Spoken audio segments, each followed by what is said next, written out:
Hello everyone, good morning. তোমাদের সকলকে স্বাগত মনিকা ডেলি ব্লগে। তোমরা ব্লগটি দেখতে থাকো, আশা করি তোমাদের খুব ভালো লাগবে।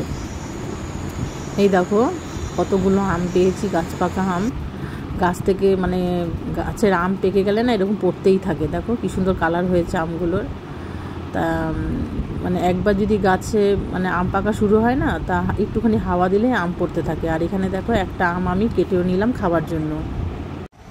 এই আমসত্ত্বগুলো দিয়েছিলাম অনেক দিন আগে, তোমরা দেখেছিলে যে আমসত্ত্বটা কিভাবে করলাম।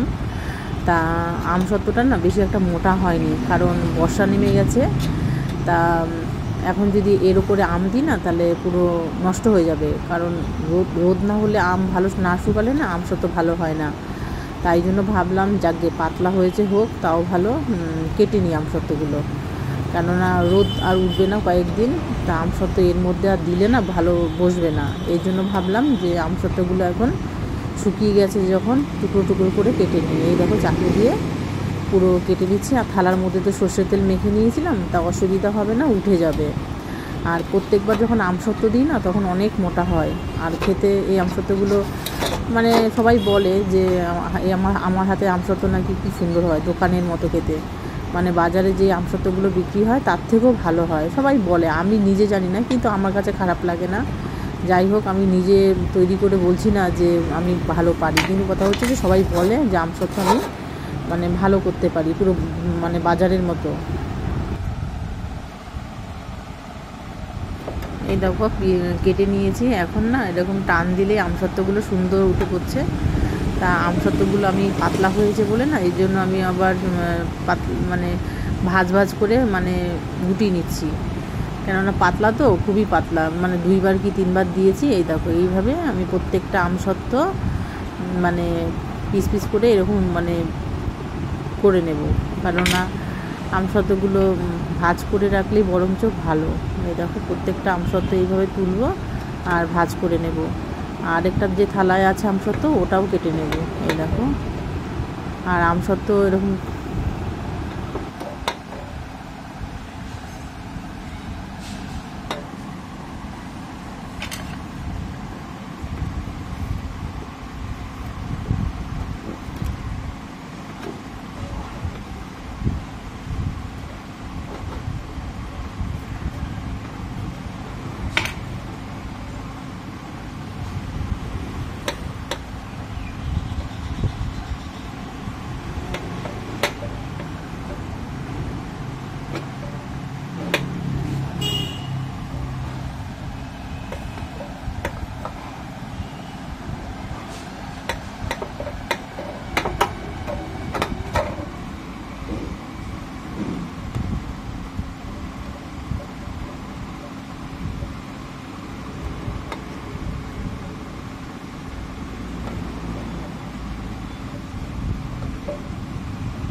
এই দেখো একটা থালা যে পাতলা করে দিয়েছিলাম, সেটার আমসত্ত্ব এই কটা হয়েছে। এখন এই থালার আমগুলো আমসত্ত্বটাও কেটে নেব, কেননা এটাও শুকিয়ে গেছে। তাই জন্য ভাবলাম এই আমসত্ত্বগুলো কেটে নিয়ে ওই রকমভাবে পিস পিস করে কেটে ভাজ করে রেখে দেবো।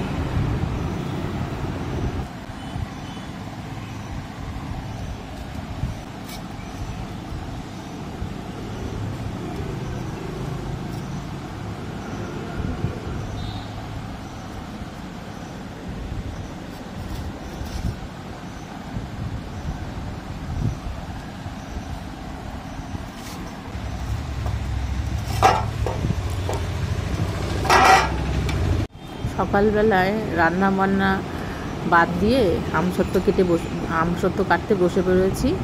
আর এই দেখো দুটো থালারই আমসত্ত্ব একদম কাটা হয়ে গেছে।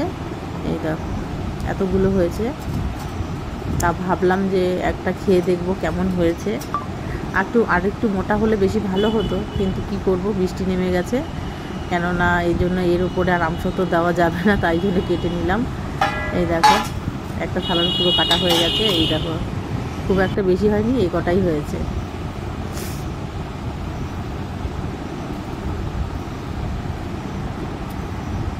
আমসত্ত্বগুলো দেখতে কেমন হয়েছে অবশ্যই কমেন্ট করে জানাবে। আর এই আমসত্ত্ব মানে রোদে দেওয়াটা ভীষণ ঝামেলার ব্যাপার, রোদ না উঠলে না নষ্ট হয়ে যায়। আমসত্ত্ব কেটে তারপরে রান্নাঘরে চলে আসলাম। এই দেখো বেসিনে কত বাসন পড়ে রয়েছে, এই বাসনগুলো মেজে এই দেখো রুই মাছ নিয়েছি। এই রুই মাছটা এখন ভালো করে ধুয়ে নেব। আর গাছের পুঁইশাক কাটতে গেছিলাম, এই যে এই পুঁইশাকগুলো, মানে আমার একটা গাছ আছে ওই কুমড়ো গাছের ওইখানে। এই দেখো তখন দেখো কত বড় বড় দুটো আম পেয়েছি গাছে। এই দেখো কত বড় আম পেয়েছি। একটা দেখে গেছিলাম, এইটা পড়েছিল, এটাকে দেখে গিয়ে দেখি এই আমটা পড়ে আছে। এই দেখো কত বড় আমটা। এই দেখো পুরো একদম গাছ পাকা আম। গাছের তলায় আম পড়ে থাকলে না কুড়াতে ভীষণ ভালো লাগে, খুব ভালো লাগছিল। এই দেখো এই আমটা আর এই আমটা এখন গাছতলাতে কুড়িয়ে নিয়ে আসলাম। গাছ থেকে যে পুঁইশাকগুলো কেটে নিয়ে এসেছিলাম সেগুলো পুরো সব কিছু কাটা হয়ে গেছে। সবজি পটল, আলু, কুমড়ো আর পুঁইশাক। ভাবছি এই রুই মাছের মাথা দিয়ে এই পুঁইশাকের চচ্চড়িটা রান্না করব, তাই এখানে শুকনো লঙ্কা আর পাঁচফোড়ন দিয়ে দিয়েছি। আর মাছের মাথা আর রুই মাছের তেল আছে সেগুলো দিয়েই এই পুঁইশাকটা রান্না করব। আর এখানে দেখো সব মাছগুলো ভেজে নিয়েছি, 2 পিস মাছ ভাজা খাওয়া হয়ে গেছে। আর এখানে দেখো পুঁইশাক, ওই দেখো মাছের তেল না কি বলে, যাই হোক সমস্ত কিছু দিয়ে এই পুঁইশাকের চচ্চড়িটা রান্না করব। এই মাছের মাথাটাও দিয়ে দিলাম। আর আমাদের বাড়িতে না এরকম মাছের মাথা দিয়ে কোনো কিছুই পছন্দ করে না, পুঁইশাকের মানে চচ্চড়িও পছন্দ করে না। তারপরে অনেক সময় ইলিশ মাছের মাথা দিয়ে বাঁধাকপি রান্না করে, সেটাও পছন্দ করে না। মানে ওই কাঁটা ছাড়া তরকারি রান্না করলে না ওটাই সবাই ভালো খায়, কিন্তু আমার আবার খুব ভালো লাগে মাছের মাথা দিয়ে যে কোনো জিনিস রান্না করলে খেতে দারুণ লাগে। যাই হোক আজকে সবাই হয়তো খুব একটা ভালো পছন্দ করবে না পুঁইশাকের মাথা দিয়ে যে রান্না করছি এই চচ্চড়িটা, আমাকেই খেতে হবে। কিন্তু আজকে তো বুধবার, বৃহস্পতিবারে তো আমরা নিরামিষ খাই, তাহলে মনে হয় আজকেই শুধু খেতে হবে, কালকে খেতে পারবো না।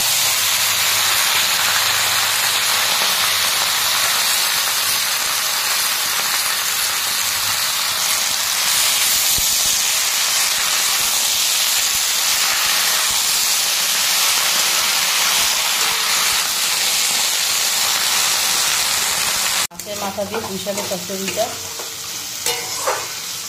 হয়ে গেছে, ধনে পাতাও দিয়ে দিয়েছি।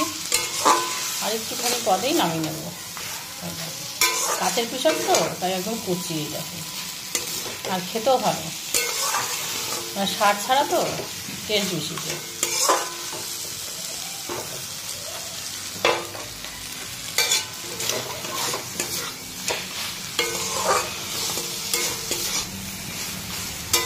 পুঁইশাকের চচ্চড়িটা রান্না করা হয়ে গেছে। এই দেখো নামিয়েও নিয়েছি বাটির মধ্যে। দেখো এই আমের আচারটা না আমার মা বানিয়েছে, আমাকে টিফিন বক্সে করে দিয়েছিল, তা 2 দিন খেয়েছি, আর একটু খেতে ইচ্ছে করছে এখন, তাই খাবো।